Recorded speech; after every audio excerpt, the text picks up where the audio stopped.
Hey there. So here's what I'm thinking about this reading.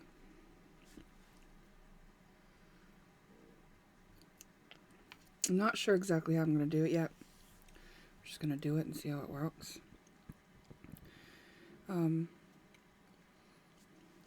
The other day, using my card deck that I created for coping mechanisms and defense mechanisms.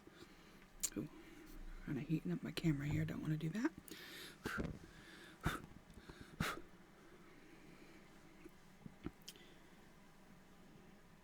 The word vengeance came out. And I was just kind of thinking, I think I was even doing a reading for you guys. And it may have been one that I didn't end up posting, though.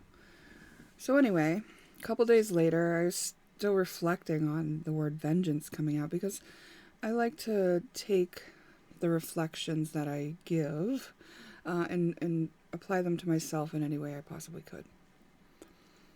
But I couldn't really understand why vengeance would be coming out on me because, I don't participate in vengeance. I think that's dumb at this stage for me because I just know too much, right? It's like I know that harming someone else is really harming myself, so I just wouldn't do it. And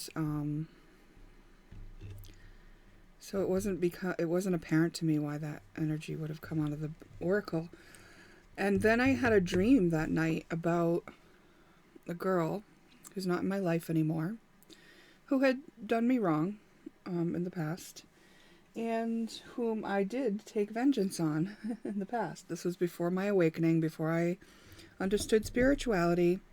It wasn't that it was my practice to be vengeful against people, but in this particular instance, and the mindset that I was in, I felt justified. It was like I was getting back at her, you know?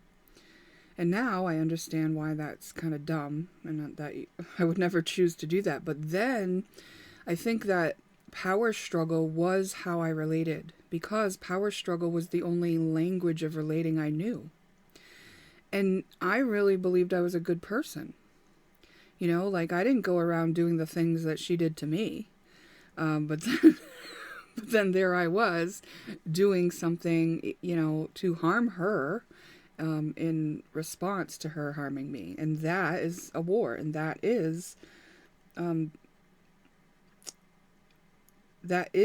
does mean that I would harm someone, right? So it's something that I had to look at once I had that dream and reminded me of that person. I just kind of looked at myself and made sure that I didn't have any, residual feelings about that, having done that, feeling guilt for that, And what I came to in neutralizing that energy was just this realization that God is not judging me for that. The fact that I made the decision to not do that anymore was the redemption. That I got to break out of any energetic loops or ties or karmas that would have been associated with doing that, right? So we're not punished by what we do. We're not punished by because of our acts. We're punished by our acts, right? My punishment was that I did do that I lowered myself to that, and then I made myself a match to those things. And obviously I was already matched to those things because I was being treated very unfairly and at that time in my life by not just this girl, but other people as well. But I hadn't yet understood, and I hadn't yet been able to look at myself because I was still operating under the kind of relating dynamics that I learned in childhood amongst a dysfunctional relating system. So anyway, what I wanted to do for this reading is, that I've done a lot of readings about how can we add fair relating to this relationship.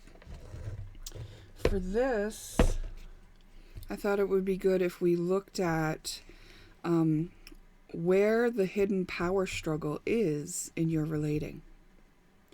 Right? Because back then, for me, it seemed so natural for me to do it that way, right? Just the idea of not just with that girl, but relating in general was all done through manipulation or retaliation or needing to be respected, or needing to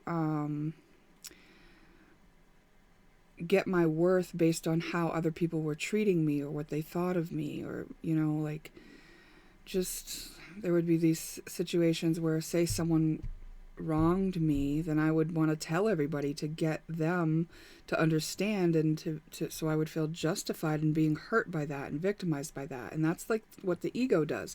That is exactly what the ego does, is tries to get things justified. And that's one of the things that, you know, clued me in later on, is if I was doing that kind of thing, is when I was trying to retell the story and get somebody else on board to validate, you know, how I was feeling or how I was going to respond to it. So, gosh, so glad to not be relating in any of those dynamics anymore. And if I were to recognize any in me, I would, of course, just redeem myself at that point, because I have no interest in holding on to those kind of things. But let's see if there's anything hidden, right? Because, you know, of course, as I went along, I wasn't always aware of the things that I was doing. So this is a little crystal kit that my brother gave me. He gifted me. At some point, he sent it to me in the mail. And I usually keep it in my altar, but I just picked it up to try to use these crystals as a little bag to keep the crystals in, but I just keep them in the box. These are going to be the picks. Pick 1, pick 2, pick 3. These 3 quartz points are our picks. And I called this pick 1, so I will put it over here. Pick 2 and pick 3. Pick 1, pick 2, pick 3. Okay. Put this over here. You can see my M&Ms here. I have to use them as decoration now, because I tried M&Ms for the first time in a long time. Stopped eating a lot of processed foods for many years of my life, and then just like in recent years, last couple years, let some processed foods come back into my life, and have been making more and more better choices for myself, but also letting myself have these things when I feel like it. So I bought this, and then I can't really eat them because they make my nose run. Like I get an instant reaction that my body's like, no thank you. But they look cute. They're pretty. Very springy colors, right? Okay. So, how are we going to do this?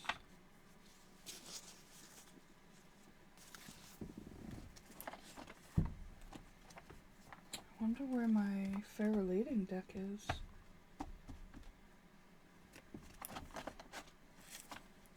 I only have a handful of decks out here.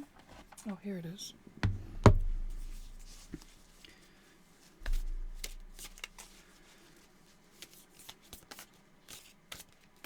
I guess I'll pause while I shuffle for a minute. I'll be right back.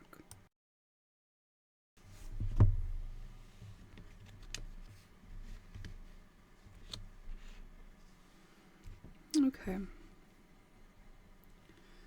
So pick 1, pick 2, pick 3. In case you don't know, this is my fair relating, handmade fair relating reflection deck, which can be purchased. Just go to my website, juliemandyteller.life. I realize it's not coming into focus at the moment.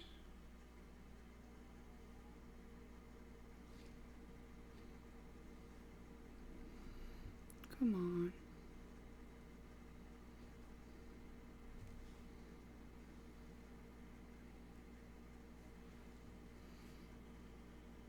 Sorry, I just don't want to give up on it yet.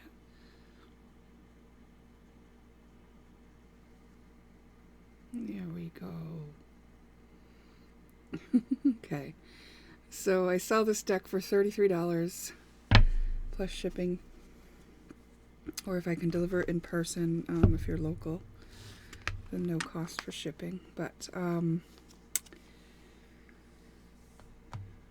haven't been using this deck lately, so I thought I would bring it out for this reading. Let's start with pick 1.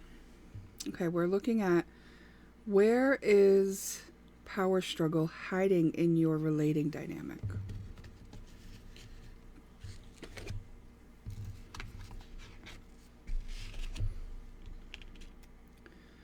Okay, pick one.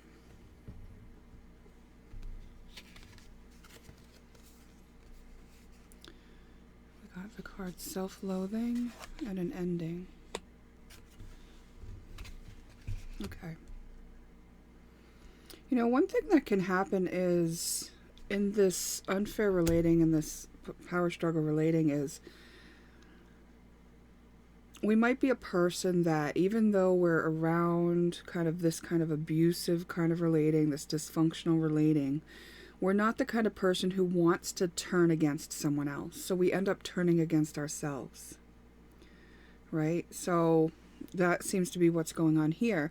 Now, things that can happen for this is like self-loathing can manifest as you being the victim, or it can just manifest as you holding yourself back from other people on the premise that you say that I'm not good enough, or you put them on a pedestal. This is all unfair relating. This is all power struggle relating. Like, it reminds me a little bit of like this idea that sometimes comes through in readings that I get about me being intimidating to other people simply because of my confidence or whatever. And to me, that's the most ridiculous thing ever, and I don't get it, and it kind of hurts because I'm actually not that way. Like, I know that I can be very cutting. I know that I can be very to the point, right? But I'm not a threat, right? But like, then I have to look at it and I have to go, oh, well, it's just, you know, I am really doing my best, and it's okay for me to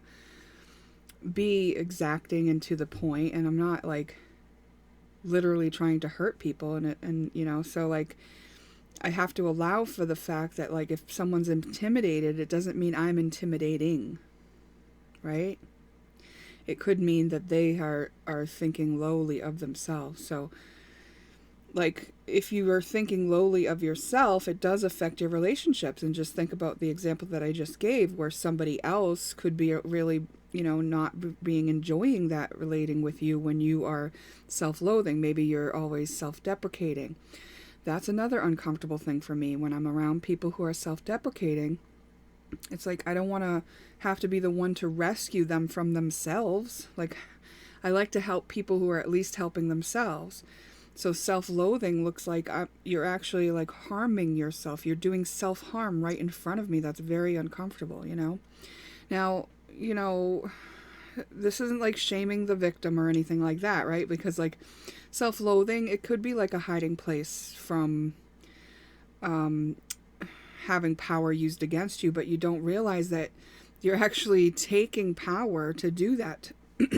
Excuse me, by not dealing with the other person on equal ground. And now we have an ending here as well. Let me feel into this for a minute. Where is the power struggle hidden in your relating dynamic? So maybe when you grow apart from someone, there is this guilt and this beating self up and this like blaming self. Whereas a fair relationship would take into account that you may have grown apart, that this happens with people, right? We have been sold on this little fairy tale about happily ever after, you know, about relationships lasting forever and things like this. And like, that's actually not how it works. Like, sometimes some souls are coming in here to have one relationship, yeah. But a lot of souls are coming in here and have a lot to learn about relationships. And so before they can line up with a relationship that's healthy, they're going to have to like learn some things. And so they may come in contact with others who can help them learn the things they need to learn. Hold on, I just got to clear my throat. So for example, if we grow up in dysfunctional homes, then our relating methods can have this power struggle, and therefore whatever relationship we come into is going to be a reflection of that power struggle that we have in our operating system. So we come into contact with somebody who helps show us that so we can clean it up in ourselves, then we become more balanced and healthy and ready for a more lasting relationship, right? Because you're not, if you're in self-loathing, you're not going to line up with a relationship that is healthy and balanced. You so so an ending might have caused you to kind of flare up in this energy that's now showing you, hey, you might not realize that you're actually imbalanced in the way you're doing that. We get sold on this idea that the victim is a place to be safe, where people don't kick you when you're down already, and so if you loathe yourself, then you can't get harmed anymore. But it's not true at all. You're actually very harmful to the people around you. You know, have you ever been around somebody who is in addiction as a result of their self-loathing? Like you know that they're kind of dragging down all the people around them, and people have to end up taking space from them to even just like get by, you know, because it just can kind of suck everything down into it. So self-loathing, these examples that I'm giving are often about other people, and I think that's because the person who is self-loathing is often doing this out of a want to not be abusive to others, to not project it onto others. And so I appeal to you in those terms, but really this is about, you know, you deserve your own love. You deserve your own understanding. You deserve your own compassion. Like I said in the example in my intro, like I realized with the vengeance that I had participated in earlier on, before I knew better, I knew that God isn't holding that against me. And so I think that's important for you to remember, that you redeem yourself with a decision. So, you know, whatever's happened here, it's like, it's there for a reason, to learn your lesson. You don't have to pay indefinitely for mistakes you make. You pay while making the mistake. That's the pay. That's the payment. So if you pay for the mistakes you make and then you still don't learn from them, yikes. Because now you're going to have to make the mistake again and pay for it again. You know, and God's still going to love you and hold space for you the whole time, but do you see how it doesn't really serve a purpose except for procrastinating, holding yourself back, and not, you know, getting free and doing the work that you could be doing with the information you've now been made aware of. All right, so how would you add fair relating to this dynamic? What insecurity, doubt, or fear has been brought to your attention through this experience? Acknowledge, validate, accept, and love it. Okay, so this is some self-inquiry that can happen, right? Like maybe there's an example from your childhood of a time that somebody told you that you should be self-sacrificing, or that somebody did sacrifice and then you swore you would never abandon somebody like that, or, you know, whatever it is, it's around a story and an emotion was overwhelming, or a misunderstanding. Those are the only things that can lodge it into your system as a karma. So now this karma is up for you to understand. And when I say karma, all I mean is a repeating, looping energy that's lodged in you through an emotion that's stuck with a confusion or an overwhelm. A misunderstanding or an overwhelm. That's what put it there. So that's what you're going to acknowledge and validate. What else? Use your intuition. So there's another part of you that wants to kind of guide you through this. And while you're actively in self-loathing, it's probably very hard to hear your intuition, but there must be more quiet times. If this is advising you that, there must be more quiet times when you are aware of your intuition and it's saying that you can trust it. Name 3 ways the opposite is also true. So as you're beating yourself up, look for 3 ways the opposite is also true. Like, okay, so maybe you're beating yourself up for an ending. For instance, you know, how is it true that you didn't abandon this person? How is it true that it's the right time for this to end? You know, sometimes by hanging on to a situation that we've outgrown, we're enabling a pattern to repeat. And we know that enabling somebody to continue on in a pattern that is unhealthy is just not serving them. It's not serving the highest good of all. So just get real quiet with yourself and where you're judging yourself, and name 3 ways the opposite is also true. And that will help you neutralize the energy so that you can create 0 point in it and stop living out this perpetuation. Okay. Well, really beautiful. I'm glad that you made your way here and that we could talk about this. So thank you for your time. And remember, this is just information to reflect on, so only take what is useful to you. And please leave the rest. We'll see you in the next one. Next we have pick 2.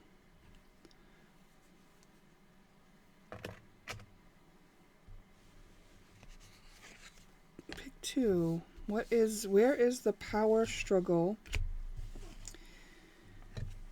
hidden? Where is there a power struggle hidden in your relating dynamics? Okay, let's see. Judgment. Okay, as an example, we say, oh, we don't want to judge people, and it's like, it's pretty easy to kind of exclude yourself from things like racism when like that's bad, right? Because everyone knows it's bad, but like, then you might feel justified to judge somebody who is slacking off, maybe is abusing drugs, or isn't being very helpful, or is kind of being rude, or is selfish, or there was an example from a group that I'm in on Facebook where someone was talking about how they were realizing that they were judgmental of other people, thinking that other people could do better. Like the way that somebody was doing something, she found herself judging them as saying like, well, they could have done that a lot better. And it's an interesting thing, right? Because I've done astrology for many years now, I've looked at a lot of people's charts, hundreds. And what I can say is that like everybody's unique. And also the lessons and experiences that each person are going to have and the lens that they look at them through is all unique. And it's designed that way, right? It's part of the great design. So we can't know better for someone else than they know for themselves. In fact, we might have even solved the issue that they're struggling with. But just because we know how to do that better, it doesn't mean that that better way that we know how to do it is also meant for that person. What if that person is meant to discover a new genius solution for that issue? And right now they're still in the process of learning what not to do so that they can find their way to the genius solution, which actually helps solve it for humanity on a bigger level that makes a bigger wave into humanity, sparing many people the issue. We don't know that, and so we wouldn't want to take that away from somebody else, right? So there's perfectly logical reasons not to judge others, but sometimes we get into judgments that feel really justified. And I think I talked about that in the beginning too, right? Like whenever our ego is wanting to justify something, it's an indication that our ego is the thing operating. We're not operating with an open heart and presence and unconditional love in those moments. We're not being fair. We're not being balanced in those moments. So whatever the judgment is, like you probably feel like it's like everybody would judge that, It's probably like, I just want that person to do better. Like I judge that person for not even trying, or I judge that person for being an abuser. Even if you feel like you're judging people who are like murderers, right? And you feel very justified in judging them, that's still a judgment that is still a power struggle in the relating dynamic, because you're putting yourself as holier than thou. You're putting yourself up on a pedestal, and anytime you're up on a pedestal, you're gonna get either knocked off or you'll knock yourself off, right? Like there's some sort of saying about like arrogance precedes a fall or something like that. I don't think that's the exact saying, but you know what I mean. It's like anytime we're placing ourselves above others, like we are setting ourselves up for some sort of humiliation or, whatever. And even if a bunch of people are in agreement with us, So you don't have to worry about the bunch of people. You just have to worry about you. And this is just asking you to kind of look at where you might still have judgments in your relating dynamics. And this might be people where you said, well, I'm not going to relate with those people. So it might be hidden that way, that you wouldn't even notice it because you just choose to ignore people like that or whatever. You know what I mean?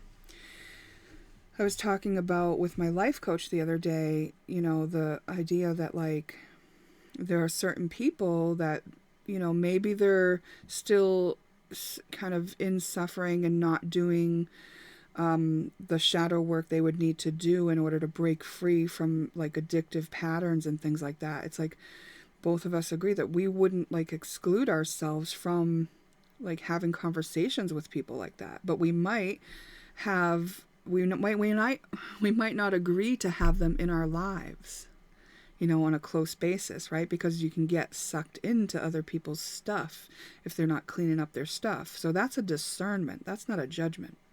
You see the difference? Okay. So how could you apply fair relating dynamics to this? And this might give us some more clues about where this is playing out for you. So let's see. Anger requires space. So if it was abusive people that you were judging, or if the judgment you had was causing you to be angry, this is saying just take some space, right? That's what anger means. Anytime someone's angry, you don't have to like continue on convincing them. Chances are you won't. You just kind of back up. Anger means I need to be alone with my anger. So whoever has the anger, give them space to be alone, even if it's you. This is interesting. Do you love the experiences you have with them? Is it self-loving to continue them? So this is interesting. Maybe you feel obligated to continue relating with somebody and it's just a bad time every time. Right? This is the whole reason when I said I was having the discussion with my life coach, this is the whole reason why I became discerning about who I spend time with, is because I realized that if I'm repeatedly having experiences with somebody and I do not love the experiences, then it's not loving towards myself to continue having those experiences, because I matter too. I'm not being asked to sacrifice myself and my well-being. So if I don't love the experiences I have with someone, it doesn't mean I judge them. I don't stay around them and be resentful of them and how they are and wish they would be different and think lowly of them. Maybe I give them space and I just hold space, knowing that they'll figure it out in their own time when they're meant to, if they are meant to. My business is handling myself. So I give myself the space if I need to, and I give myself the permission to not continue having experiences with situations or people that I don't enjoy. Now, I wouldn't write somebody off for life because everyone does grow and change, but I would be discerning. Be open to receive. Well, if you're around someone who makes you angry or who is angry, it is very hard to receive. Reception is a feminine energy. It's an energy where we hear our intuition. And it's soft. And it's not working well when you're in survival mode or when you're sacrificing yourself. Right? Those aren't times where you're going to easily be able to receive, but I think that your mind will be open when your heart opens, and your heart is going to be open when you're in that receiving mode. And so really caretaking yourself around the situation that you're in so that you can receive bigger insight about the situation, see it from a different view.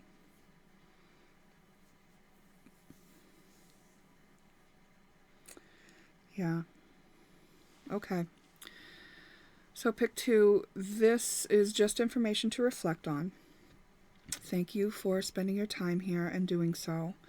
And that's going to complete your reading.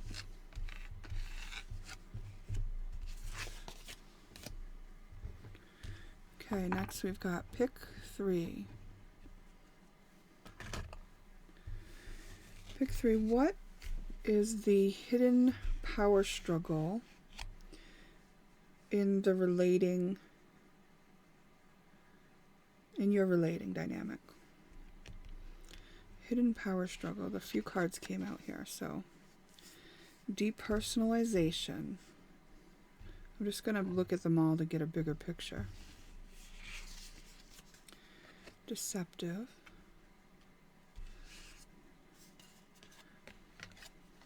Masking. Intellectualization. Okay. You've kind of taken your feelings out of it. And now you are relating in a way that is very strategic. And it's like management. And you're not showing who you really are. You're not being authentic, right? And so when you're not authentic, it's kind of a way to keep yourself one up, or keep yourself kind of in this position of power, meaning like, I'm not revealing all my cards. And I'm not saying in every situation we should be revealing all our cards, but this is the reading that's coming out here, right? And one of the things we can do is intellectualize, like, well, this is the reason why I shouldn't reveal all my cards. I don't want to be, when really maybe it's a situation you need to leave, and like maybe the fact that you're allowing yourself to continue relating to somebody closely that you have to relate in this manner is something to look at, right? It's like maybe it's hidden because you are just so used to having to relate in this way because maybe you grew up with people like this or whatever. But depersonalization is definitely taking steps away from being authentic. Like you're not taking it personal. You're using your mind and your logic to interpret the situation. You're not showing who you really are. And you're kind of putting like the foot forward that you need to put forward in order to dance in this situation, so to speak. You know what I mean? So you're literally, you're not relating. Relationship is about relating. So we take our common ground, or we take the desire to understand each other, and we go forward with that. That's what a relationship is about. But this is more like a strategy. And strategy is very, very much the grounds where we get into that narcissistic abuse kind of stuff, because people aren't taking other people's feelings into consideration and the way they act. Right? And this could be done as a way to protect your own feelings as well. But when you relate in this strategic way, you're not giving anyone a chance to really know you. So you're actually robbing them of that opportunity. And it's like easy to say, oh, they're not worth my while. They don't even take the time to get to know me. But like, I don't think you would let them. And have you taken this takes a lot of your energy. So like, have you taken the time to get to know them? Or are you just kind of taking the clues that triggered you into this posture, which are, excuse me, literally reminiscent of the pattern that was there in your childhood that put you in this strategic sort of relating dynamic in the first place? Meaning, it's an echo chamber, meaning like you act like this, then you come in contact with people, you're looking at them through your mask, you're being deceptive because you maybe play aloof, or you maybe kind of act like you care, use cold empathy, you know, maybe ask them questions about themselves to get them to think that you're interested or trying to understand them, but then you judge them on the things that they have said without actually like going in deeper, because you're only ever looking through this strategy, which actually, you know, you might not be giving other people enough credit, because if you come at somebody like me with this strategy and you're asking me questions about myself, I'm not revealing shit to you. You are not real. you're coming at me with a mask. You're coming at me in a way that is strategic. I can feel that in your energy. I know you're not personalized. I know that there's no heart in this thing that you're coming at me with. So I know that you are at a high risk of dealing with me on a very narcissistic level, which is just a trauma response, which means you're in a trauma state and you won't be able to consider my feelings or my anything in what you're doing with me. So if you're coming in contact with people with this way of being, and they're receiving you, right, and you're not even taking into consideration that they're responding to your front. They're responding to this front, but you think that they'll respond to this nice way that you're smoothing them over. But people, a lot of people are like me. Like, we have these navigation systems in our bodies, and something tells us when something's off. You know, you've met tons of people who will ignore it, who will put their rose-colored glasses on, who will do the same thing you're doing, will be deceptive right back to you. You know that. And now everybody's dealing with each other through a mask. Everybody is being strategic. Everybody's playing a big old game. And it's not a relationship. It's a game at that point. It's not a fun game either. Someone's getting hurt, and probably everybody. No one's coming out of that situation intimately connected and feeling seen, heard, loved. Because when you're doing all this, you're not loving yourself either. Because if you loved yourself, you would drop this mask, you'd be authentic, you'd use your heart to navigate a relationship, and it would be personal to the degree that it was meant to be when you were relating with somebody. So when you love yourself, you don't have to have these power struggles in the way you're relating, okay? So this isn't to shame or blame you, right? I'm so glad that we're here talking about this. This is something that is probably happening to a lot of people. I know that, like, to a degree, even though my heart was open, and to a degree, you know, my heart was not open fully. So there were definitely times in my life, even into my spiritual journey, where I could be relating in this way, for sure. Okay, let's see what fair relating can be added to this situation. Chores first. And that means you got some work to do. Shadow work first. So before you are able to healthily relate to somebody, it's saying you're going to have to look at all these things within yourself. And it's like a little Jenga tower, and it's some work to do. So this means that you start taking the first steps to love yourself. Right? So forget trying to get them to like you. You first got to learn how to like you. So what's that going to take, kind of stuff? What is the opportunity in this situation? Yeah. I mean, you obviously have observed people and how they relate or how they act, and so that you could mimic that in a lot of ways. You've learned a lot of things, but like, what is the opportunity in this situation? The opportunity is to see that you never fully feel fulfilled. You never feel like you can trust somebody when you do it the way you've been doing it. There's an opportunity to change that, to take that information and make things different. Surrender. You can only control your response. Accept how you feel fully. Right? With this strategy, the whole purpose of the strategy is to get them to give you the response you want. Right? And that causes you to have to jump through a lot of hoops, because people are different all the time. You come across somebody who's a little bit different, and you got to tweak it this way and tweak it that way, and maybe you're really good at it, and maybe it feels like second nature, like you haven't even realizing you're doing it for a while. But in actuality, it is taking up a heck of a lot of your energy that could be put towards something else. In fact, if you started taking the steps to actually be with yourself and how you feel, instead of using this strategy to navigate life and relationships, your life is going to change quick. And maybe that's scary. Maybe you feel comfortable in what you've created, in the comfort zone, and you know what to expect. And I get that totally. So you just take little steps. You just step one foot out of your comfort zone at a time until you expand your comfort zone. Get comfortable in one step out each day, right? Like challenge yourself to step out of your comfort zone each day by one step. And then you've expanded your comfort zone to include that when you successfully navigate that. But know all along that you cannot control other people's responses, just your own. And that's all you have to control, right? When you are present with you, when you care about how you feel, you don't need them to care about how you feel. And, you know, you were never letting them know how you feel anyway. But that means your feelings are all waiting to be dealt with. And it might be a little bit chaotic. It might be feel a little uncomfortable for a little while, but then it's going to get better. This has got to be boring at some point, doesn't it?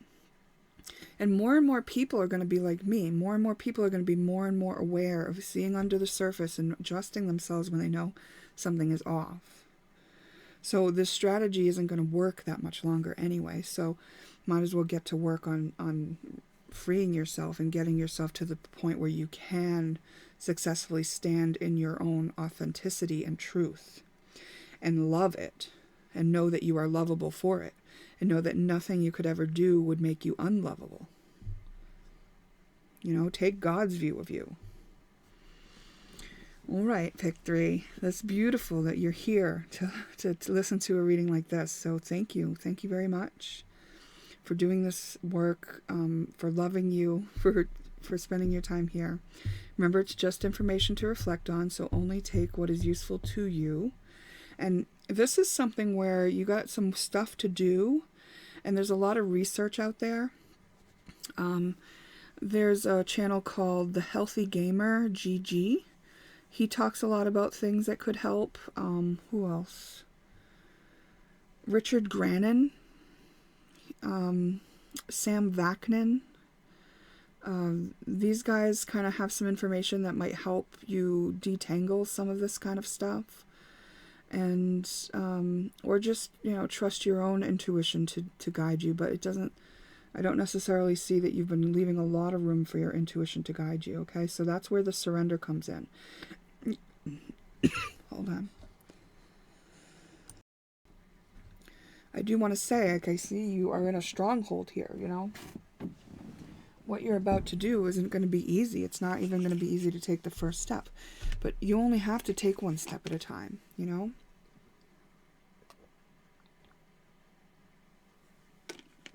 Sorry, I had to take a sip of water. One step at a time.